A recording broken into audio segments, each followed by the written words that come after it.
Massacre at Béziers. Kill them all. God will know his own. The summer of 1209 bled with fire. Across the south of France, the sun burned white upon fields of wheat, but the land was restless. Armies marched beneath banners marked with the cross, not for Jerusalem, but for a closer prize, the heretic strongholds of Languedoc. The Albigensian Crusade had been called by Pope Innocent III, a man who feared heresy as one fears the plague. To him, the Cathars, a sect that denied the authority of Rome, rejected the sacraments, and spoke of a world divided between the pure spirit and corrupt flesh, were not merely mistaken, but poisoned souls, a cancer in Christendom. They had grown bold, protected by powerful lords and beloved by many in the towns of the south. To destroy them would require not only sermons but steel. And so steel came. Tens of thousands answered the papal call. Knights from the north of France, greedy for land and absolution. Peasants and fanatics, eager to shed the blood of heretics. Bishops and priests, hungry for Rome's blessing. They gathered like a storm, their armor glinting, their banners snapping in the hot wind. At their head rode Arnaud Amalric, abbot of Citeaux and the papal legate, a man of icy conviction. He was no warrior, yet he carried a weapon sharper than any sword, the authority of the Pope himself. When he spoke, it was as if God's will fell from his lips, and he had no mercy in him. Their first target was Béziers. Béziers was a proud city, strong and well defended, perched among vineyards and olive groves. It was not only a Cathar town but also a Catholic one. Its citizens were a mix of believers, heretics, and those who cared for neither. The walls were sturdy, the people confident, and when word came that the Crusaders were marching, some believed it was a bluff.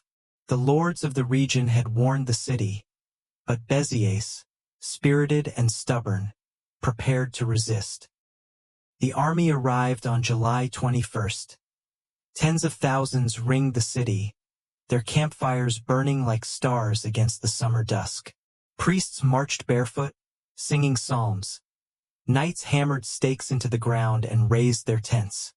Siege engines creaked as they were dragged into place. And before the walls of Béziers, Amalric gave his command. The heretics must be rooted out utterly. Inside the city, panic began to stir. The Cathar faithful refused to yield, trusting in God and their walls. The Catholics of Béziers begged to be spared, insisting they were loyal to Rome. But the Crusaders demanded the city hand over every heretic, every Cathar, to be burned or broken. Béziers refused. Neighbors would not betray neighbors. Families would not deliver sons and daughters to the fire. The siege had hardly begun when fate tipped the scales. On the morning of July 22nd, a skirmish broke out. The young men of Béziers, flushed with courage or folly, sallied from the gates to taunt the Crusaders, to show that their city was no coward's nest. Perhaps they thought God would protect them. Perhaps they only wished to prove their mettle. But in their bravado they were driven back, and in the chaos the gates of Béziers were left open. The Crusaders surged forward. Like a tide, they poured into the breach, swords raised, voices crying out in Latin chants. The defense crumbled before it began. Streets that had been calm minutes before were suddenly filled with shrieking, armored men, blades wet with blood. The slaughter began. Houses were broken into, doors splintered with axes. Men were cut down in their thresholds, women dragged screaming into the streets. Blood ran between the cobblestones. Children, clutching their mothers' hands, were crushed beneath armored boots. The bells of Béziers rang madly, not in warning but in despair, their toll swallowed by screams. The citizens fled to the churches. Béziers was filled with them. Stone sanctuaries where, for centuries, The faithful had knelt and prayed. Now they became prisons of terror. The great church of St. Mary Magdalene was packed to bursting, the air hot with sweat and fear. Men pressed against the doors, barring them with whatever they could find.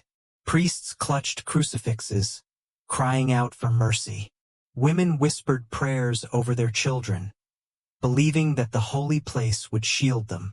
But no walls, no saints, no prayers would save Béziers. The Crusaders stormed the church. Torches were flung through stained glass windows, shattering them in showers of colored shards. Flames caught the tapestries, the wooden beams.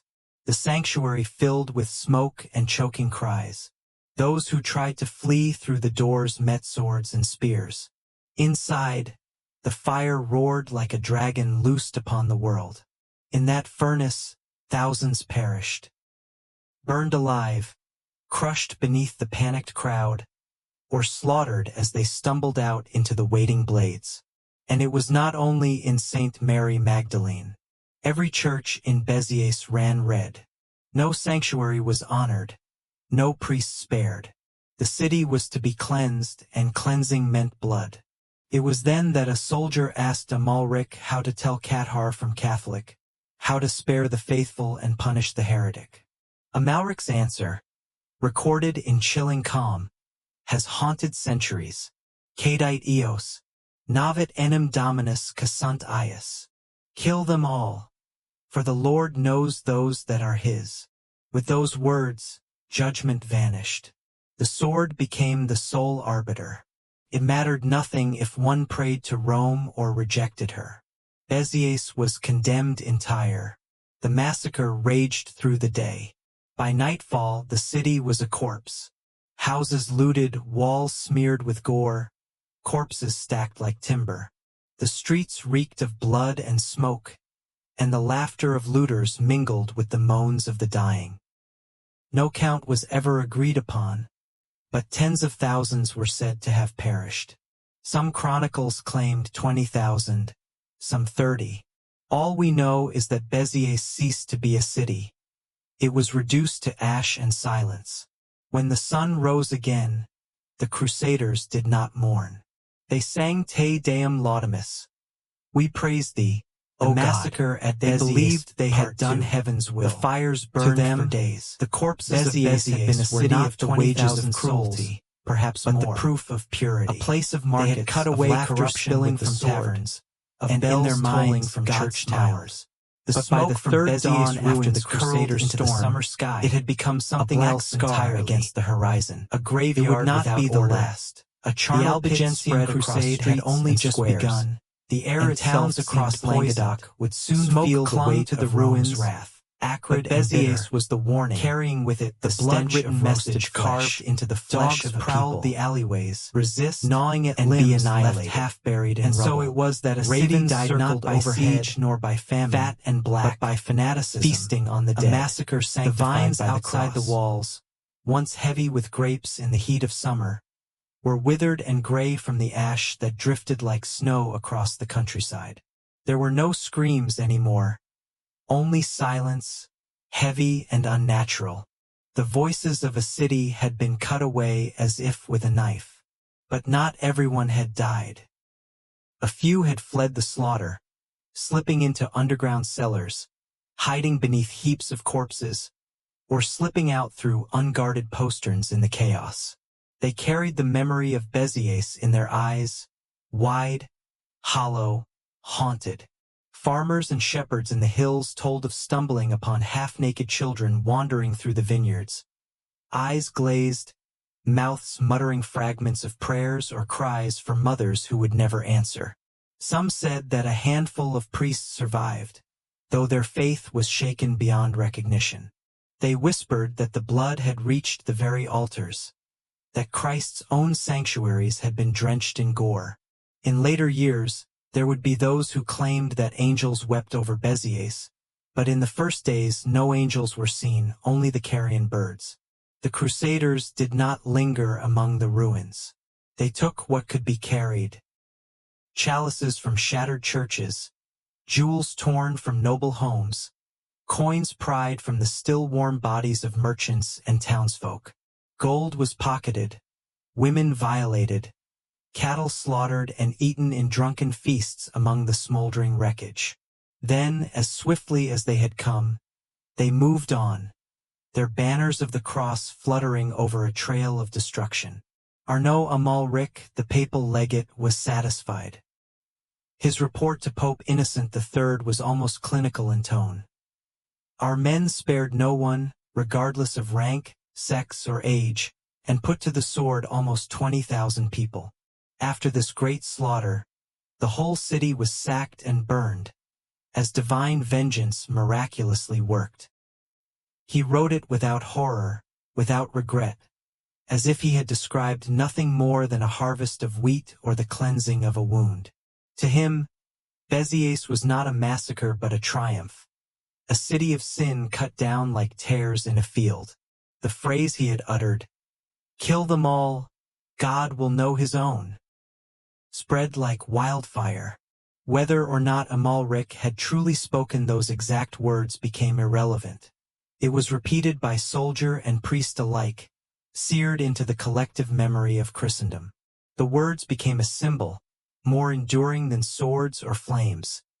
The distilled essence of fanaticism, of a faith that demanded blood to prove its purity. But for the people of Languedoc, Béziers was more than a story.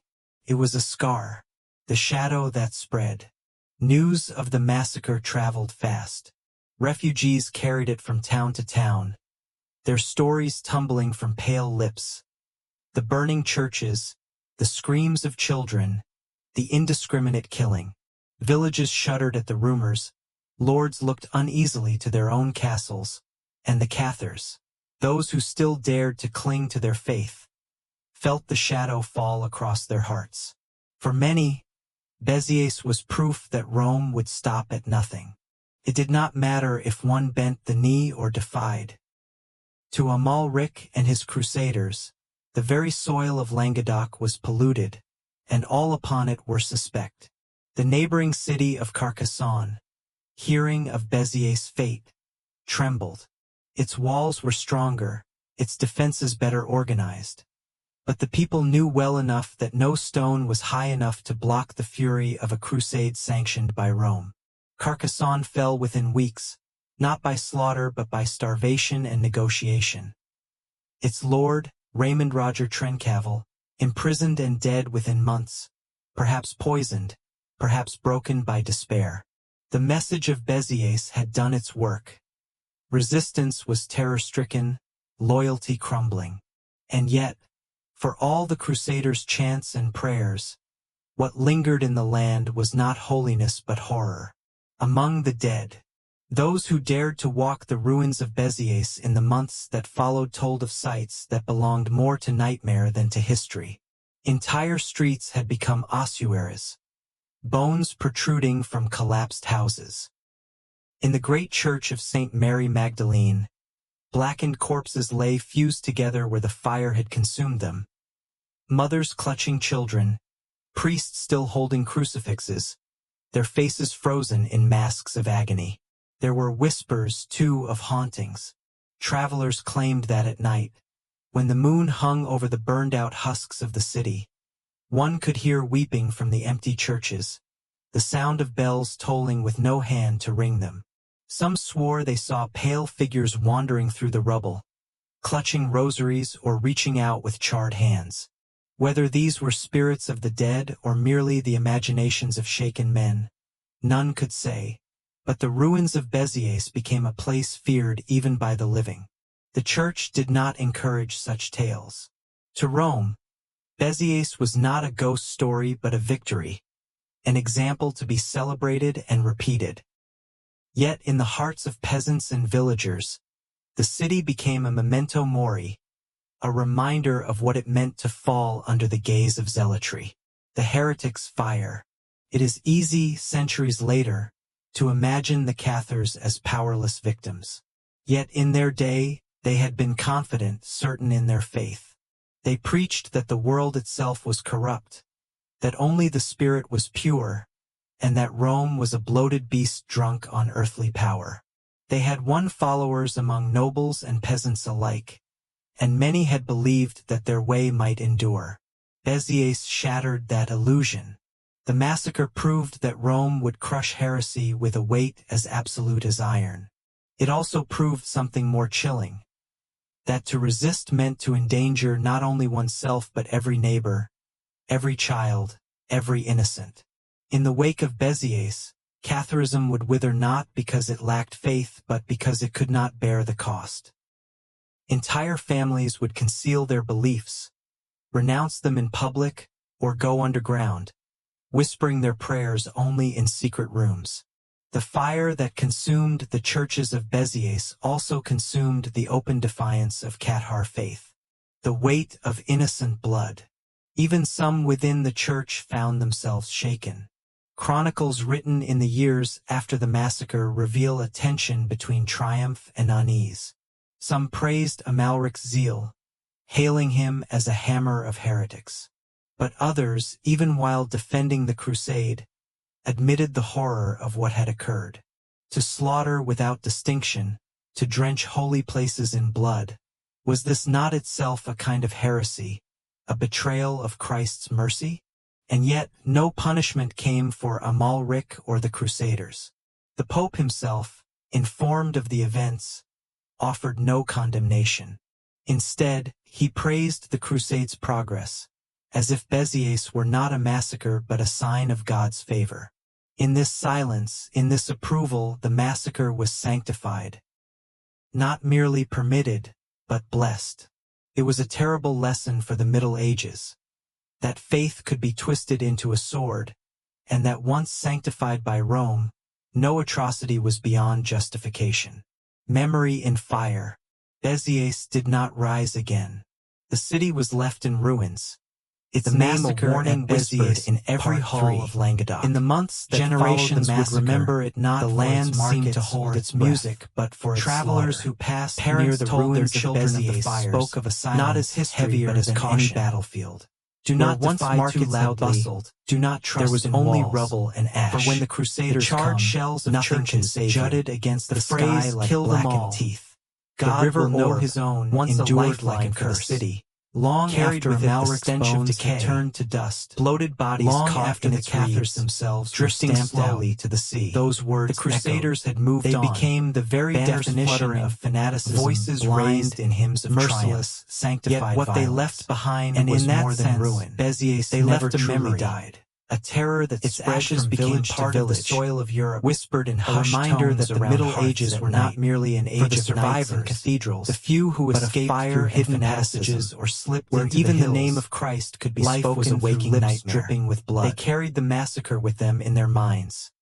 The flames, the screams, the way blood pooled in the gutters like rainwater. They became the living ghosts of Béziers. Reminders that a whole city could be erased in a single day. Many were never welcomed in other towns, for people feared them, as if their presence carried the curse of God's wrath. Children who had once played in the squares of Béziers grew up in exile, their songs silenced, their laughter replaced by hollow eyes. Some became beggars wandering from door to door, others hardened into outlaws, lashing out against the Crusaders whenever they could. They were not an army, not a rebellion, but a scattered diaspora of grief, fragments of a city that no longer existed. Fear in the south. The neighboring lords of Languedoc watched with unease. Some had sympathized with the Cathars, tolerating their presence in their lands. Others had looked away, caring little for matters of faith so long as trade flowed and taxes were paid. But Béziers changed everything. To resist the Crusaders now was to invite annihilation. The sword had fallen without distinction, heretic and faithful alike, noble and peasant, man, woman, and child. If Béziers, proud and defiant, could be erased so utterly, what hope had Carcassonne? To lose? Albi? The Albigensian crusade gathered momentum not merely through victory but through terror. Béziers was its trumpet blast, its warning, and terror proved to be a weapon as sharp as any lance. Some cities opened their gates without resistance, hoping to appease Rome's wrath. Others negotiated, handing over suspected heretics to burn while trying to save themselves. The crusade, led now by Simon de Montfort, a hardened northern baron hungry for land, swept through the south like a tide of steel. For every town that resisted, Béziers was remembered, and resistance faltered. The weight of the cross. For the Crusaders themselves, Béziers became a banner of pride. Pilgrims from the north, who had joined the campaign not for faith but for the promise of indulgence and loot, boasted of the slaughter. Priests wrote letters praising the hand of God. Even as blood dried on their swords, they sang hymns, believing that heaven had smiled upon their work. Yet not all hearts were at peace. Among the army, there were whispers. Men who could not sleep for the cries they had heard, who dreamed of the burning churches, who wondered in the stillness of night whether they had indeed done God's work or whether they had served something darker. But those doubts were smothered beneath Amalric's iron certainty. The papal legate reminded them that to hesitate was to sin, to doubt was to rebel against Rome. And so silence ruled.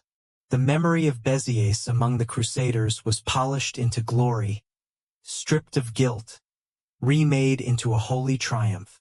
The long shadow, decades passed, yet Béziers did not fade from memory.